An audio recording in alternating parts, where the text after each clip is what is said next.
Hello everyone.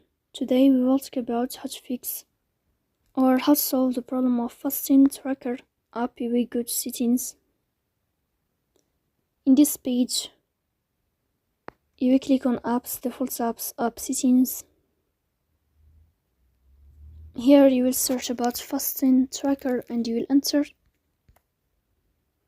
Here in this page of app info, you will click on first stop and you will click OK.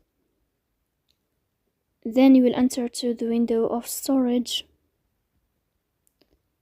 Here you will click on clear cache. Then you will go to Play Store. Here you will search about fasting tracker. Here you will uninstall your app and you will install it again.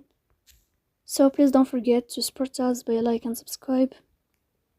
See you next time and thank you for your watching and your